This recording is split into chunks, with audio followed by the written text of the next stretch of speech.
안녕하세요. 김성로 안녕하세요. 선생님 네, 만나뵙게 돼서 반갑습니다. 반갑습니다. 요즘은 어떻게 지내고 계시나요? 네, 또 교직에 있으니까요.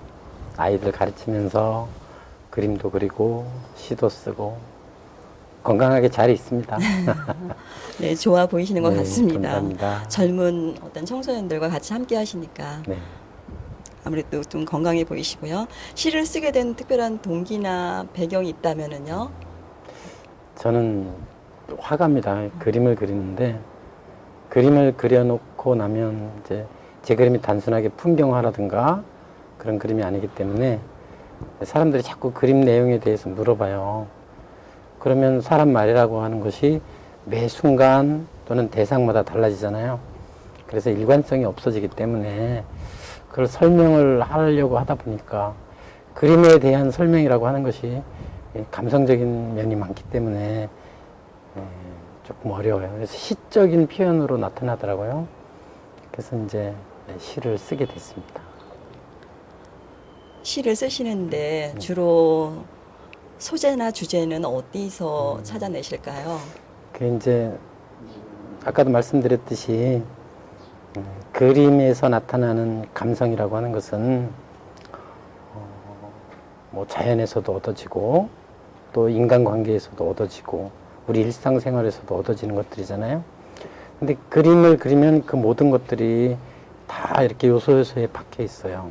그래서 그런 것들을 표현하고 또 나름대로 생활 경험에서 생겨지는 어떤 감흥이라든가 또는 느낌 그런 것들이 함축적인 언어로 시로 나타나는 게 아닌가 그렇게 생각을 합니다.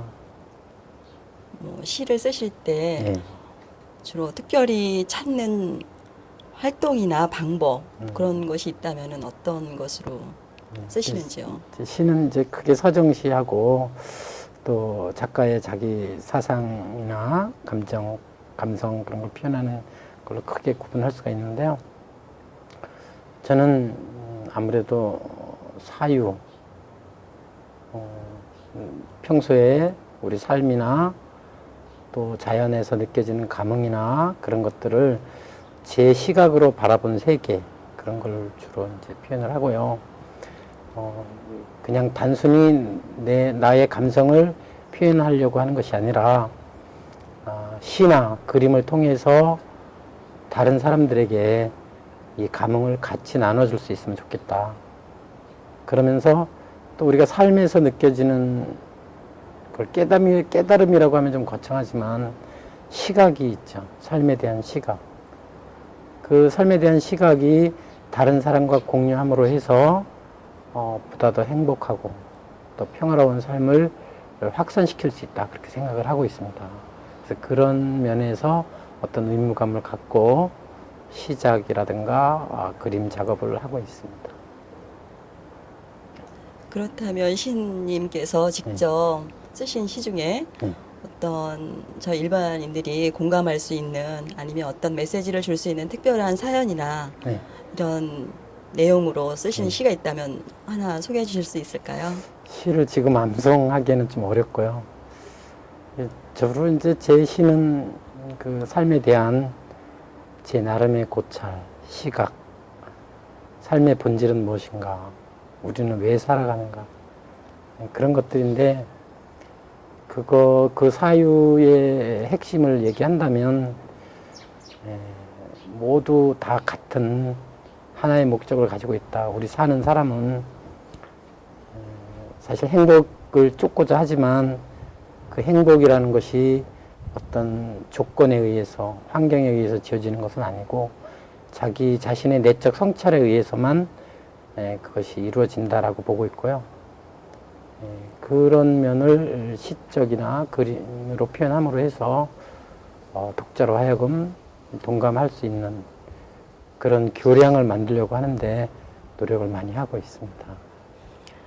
시가 예, 선생님께 특별한 삶의 의미가 있다면 예. 어떤 부분을 차지하는지요? 그 중요한 것 같아요. 저는 이제 직업은 그림을 그리니까요.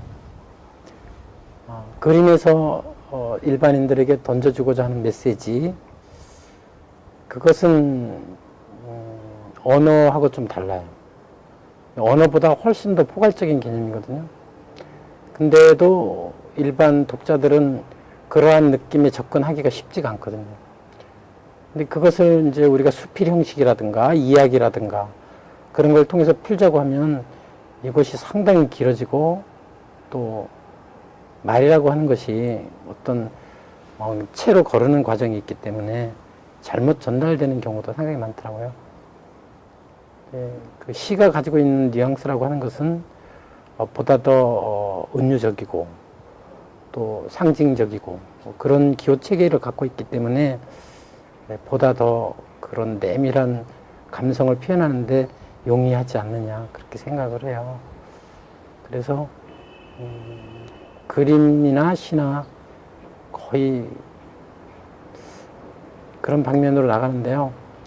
어떤 내적 사유를 표현하고자 하는 방향으로 나가는데 어떤 면에 있어서는 그림이 더 효과적일 때도 있고 또 다른 면에 있어서는 글이라는 매체가 훨씬 더 구체화시킬 수 있다. 그런 느낌을 갖고 있습니다. 일상 속에서 시는 선생님께 어떠한 부분을 차지하고 있는지 좀 말씀해 주시면 좋겠습니다. 저는 그림을 거의 매일 특별한 일이 없으면 12시나 1시까지 그림 제작을 합니다. 그리고 그림의 이제 작업 일지를 쓰면서요. 그림을 그리면 그 내용이 담기잖아요. 거기에 있는 의미들을 제 나름대로 작업 일지를 쭉 씁니다. 근데 그 작업 일지들이 논리적이지가 않아요. 그림을 표현한다는 것은 상당히 감성적인 면이 많이 있기 때문에 언어로 표현하기에는 제약이 많이 따르는 건 사실이에요. 다를 표현할 수는 없어요. 그런데 그 작업을 하면서 느껴지는 생각들, 사유, 감성 등을 단어로 쭉 나열했다가 그걸 메모했다가 나중에 그것을 다시 조합하면 작품이 완성되면서 글도 대충 완성이 됩니다. 물론 이제 후자의 경우도 있죠. 글을 써놓고 그림을 그리는 경우도 있고 또 그림을 그리고 시를 쓰는 경우도 있고요. 때로는 또 이래요. 다른 시인의 작품을 보고 감동을 해서 그 내용을 그림으로 그리기도 하고 실제로 그래서 그 좋은 시가 있으면 제 그림을 이제 그 시를 그림으로 표현하고 또 같이 이렇게 붙여서 인터넷상에 올려놓기도 하고 그렇게 합니다. 시를 통해서 특별히 뭐 전달하고자 하는 철학을 가지고 계시는지요? 네, 있죠. 사람들이 말로는 다 행복을 찾는다고 해요. 근데 행복은 아까도 말씀드렸듯이 주변 환경이나 조건에 의해서 돈, 명예, 권력 그런 걸로 얻어지는 건 아닌 것 같아요. 누구나 사람은 죽죠. 그래서 한 번뿐인 인생인데 사실 죽음 앞에 나서면 우리가 가지고 또 추구했던 모든 것들은 의미를 잃게 됩니다. 그래서 항상 죽음을 전제로 하면 사람들이 싫어하지만 그것이 오히려 마음을 평화를 유지하고 또 집착이라든가 욕심에서 벗어나는 길이 된다 그렇게 생각을 해요. 그런 과정이 글이나 그림으로 표현되죠. 물론 그것이 다는 아닙니다. 우리가 삶에서 자연에서 경이로움을 느낄 때 나도 모르게 감탄사가 나오듯이 시적 표현이 되거나 또는 그림으로 표현되거나 그런 경향이 있습니다. 시를 통해서 자신이나 독자들에게 특별히 하시고 싶은 말씀이 있다면 어떤 말씀이 있을까요? 우리 모두는 이게 좀 약간 사변적이긴 하지만 우리 모두는 하나의 영혼이라고 생각해요. 우리 모든 분들이 다 개체로 존재하지만 우주적인 자아로 본다면 그 모든 것이 하나가 아니냐. 그런 게 있다면 그것은 너와 내가 없는 것이고 또 우리가 진정으로 행복을 느낄 때는 남을 온전히 받아들일 수 있을 때 타인을 나 자신처럼 생각할 때 그때는 타인을 느끼는 감정이라든가 또는 불행이나 슬픔, 기쁨 등을 나도 같이 공유할 수 있고 우리가 그렇게 서로 공유함으로 해서 행복을 느끼는 게 아닐까요? 그렇게 생각을 해요. 그것이 행복을 찾는 길이지 않느냐. 그렇다면 그러한 것들을 글이나 그림으로 표현했을 때 보는 사람이 좀 더 평화를 느끼지 않을까 그렇게 생각을 하고 인생을 걸고 작업을 하는 중입니다. 네, 멋지십니다. 앞으로 작품을 위해서 하시고 싶은 활동이나 계획을 가지고 계시면 말씀해 주시면 좋겠습니다. 예, 일단 그림은 계속 그리고요. 그것이 제 자신 개인의 자아 실현의 한 방법이죠. 그림을 그리게 되면 글도 쓰게 되고 욕심이 있다면 이제 그 그림과 글을 한데 묶어서 책을 출간하고 싶다는 욕심이 있는데 아직 그건 못하고 있습니다. 작품 발표는 그냥 꾸준히 계속하고 있고요.